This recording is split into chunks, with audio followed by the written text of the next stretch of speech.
Aloha, everybody. This is Dave Wallace coming to you from Waihoa in my backyard. Beautiful orchid. Okay. And welcome to my videos again. And this today I wanted to share with you some of the stories that I have of me growing up on the island of Molokai. Um, the place that we lived was Ho'olehua, and our homestead was right on a corner of Pu'ukapele Avenue and Farrington Highway, just as you enter Ho'olehua from Kuala Lumpur. So if you're driving on Farrington Avenue and heading towards the high school, uh, there's a right turn right before the high school. That's Pu'ukapele. And our homestead was right on that corner lot. We were right behind the high school. Um, our previous home that we lived in was more further down the road, and was a small two-bedroom home. And when this particular house lot opened up, my parents applied for it and were awarded it. So it was closer to the school. The house was much larger. It was a three-bedroom home, and this three-bedroom home, what I understand was used as officers' quarters during World War II. And after the military moved out, this building was brought onto the homestead lot, and the first occupants there built a basement and a garage below and placed a house right on top. So this was a split level home, and it was comfortable for us. My dad, when we moved into the home, we enlarged the living room, made it larger, and extended it. And so the three bedrooms that we slept in was located. There's a long hall going down past the kitchen, and so you had a large living room area, small kitchen, and then to the left, if you're looking from the front door, uh, from the kitchen on and stuff, this is where our bedrooms were.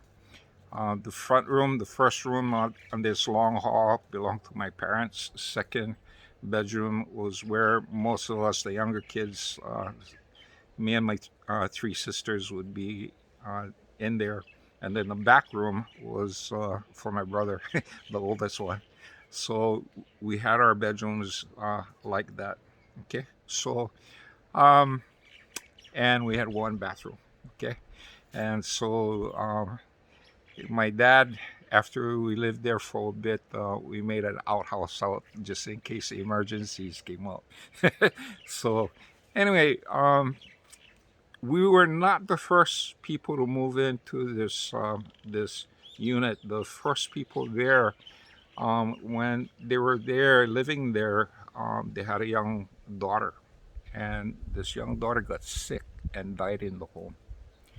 And um, it was a sad occasion, and I'm quite sure the family mourned her loss extremely. Anyway, so when we moved in, I was about 4 or 5 years old, and we moved in. There was me, my younger sister, and my two older siblings. There were four of us moving in, and I remember one of the first nights we were in there. Um, our bedroom, the middle room, was located right across from the bathroom. So sometimes, I gotta wake up and go make shishi, and so to urinate. Okay, so I remember waking up and stepping out of the bedroom, and as soon as I stepped into the hall, I looked down to my right towards my parents' room, and I saw something unusual. Like to me, it seemed like vapors and smoke. It looked kind of strange, and so I looked at it, and the first thought to my mind was, "Wow, it looks like spider webs. What's that doing there?" So I didn't pay attention too much, and I went into the bathroom and relieved myself. And in the middle of washing my hand and turning on my light, it dawned on me, "Hey, did I just see a ghost?" So, uh, the thought of my mind came out, "Wow, there's a ghost out there." So as a kid and stuff, I started to get really scared, and so I kept the light on, and I uh, peered out into the hallway to the door, and I looked out, and it was still there. And this time, though, instead of just being kind of like cobwebs and stuff like that, it was taking more shape, and I could see an outline of a person. I wasn't too sure if it was a boy or girl, but it started to uh, take the form of a person. And I looked at it, and I looked at it across my room, and my bedroom door was open, and I quickly shut off the light, closed my eyes, and ran into my bedroom and jumped inside the bed. And, you know, hid under the magical covers to try and protect myself from this spirit. And so the next morning, um, when I got up and I started talking to my sisters, I said, "Hey, I saw a ghost." And I go, "What?" "Yeah, I think I saw a ghost." And so I started explaining what I saw. And for the next several months and stuff, one of my sisters would wake up in the night and go use the bedroom, go use the bathroom, and the next morning, she tells us the same thing, seeing this apparition in the closet, in the hallway. And so we got pretty curious about what was going on. And I know I talked to my mom and dad about this apparition that was in the hall. And so one of the solutions my dad came up with was, he had a kerosene lamp, and he light the lamp and put it in a hallway. And this is something that my grandparents used to do too in Hollywood. So there would be a light over there, and hopefully the light would scare the ghosts away. But through the years, as we started getting older, this ghost used to appear more and more, and the more we got to see it, the more and more it began to shape, and finally, we realized that this spirit was a girl, and we started to get we began to get more frequent encounters. I remember playing hide and go seek with my sisters, and we're playing inside the house hide and go seek. So there's only limited places where we could hide.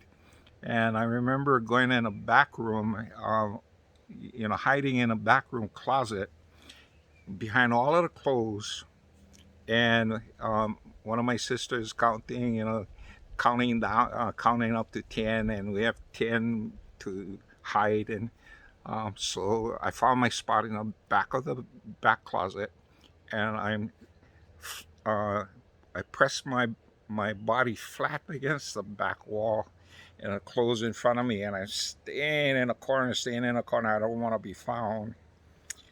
And while I'm doing that, I take a glance to my left, and to my left, there's the ghost of this young girl.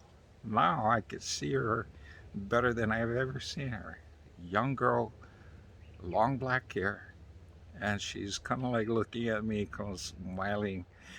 And I take off, I run out screaming from the closet and stuff. And my sister catches me, and hey, I don't care. There's a ghost. so this is my first face to face, really meeting the ghost of our home. And so After that, I had the chance to think about my encounter with this spirit, and I got to realize that the spirit didn't mean anything, any harm, and I was acting out of fear. Fear of what? She wasn't going to hurt me. So after meeting her in the closet, eventually, and as I grew older and I got more accustomed, and I would wake up in the night and go use the bathroom, and I would see her in the hall, and I look down at the hall, and she'd be there, kind of like looking sad, and I nod at her, and she'd nod at me. We recognize each other, and I go use the restroom and come back out, and by then she's be gone. And later on, after describing this girl, being able to describe this girl and sit down, we realized that this spirit was the spirit of the young lady who had passed away, the previous tenant's daughter. And so we began calling her Penny. That was her name. So this spirit stayed in our home for the longest time. I left Molokai. Um, I left Molokai at the end of my eighth grade year, and first went over to Laina Luna for my beginning of my sophomore year. But occasionally I would come back home during the summer to work in the pineapple fields. And when I came back to work in the pineapple fields, um, Penny would still be there, occasionally waiting for us in the hallway. And I remember the first time I seen her, what was at the end of my year, sophomore year in high school, where I was attending Molokai High for a short time, and she was there. I seen her many times, and she was really happy to see me. And it looks like I was getting closer to her age as a young man, and we tolerated each other, and I could feel the sadness of this young lady. But during that time, I didn't understand how to release the spirit and how to take care of these spirits. So this is something that you know I I am hoping that you folks get to realize that there are many spirits who, just because they're not there to hurt anyone. They're not there to frighten you. They're stuck. And had I known what I know now, uh, I would have been able to help her a little bit better. Yeah. So right now, our home has been sold to another family, and I'm not too sure if this spirit is still there. From what I understand, a couple of my other sisters, um, may know who this spirit is and have history with them. But uh, this is my experience with that spirit. Here in Wahiawa, we do have a friendly visitor that comes by once in a while, and my grandbabies call this spirit armpits because there's a really bad odor that when he comes to visit us, but it mean no harm. Okay, so anyway, so this is my story of the harmless spirits and actually friendly spirits that occupy homes and who are stuck and not too sure where to go and how to leave this plane. And some of them may need our assistance. in making that transition. And this is Dave Wallace saying aloha until next time.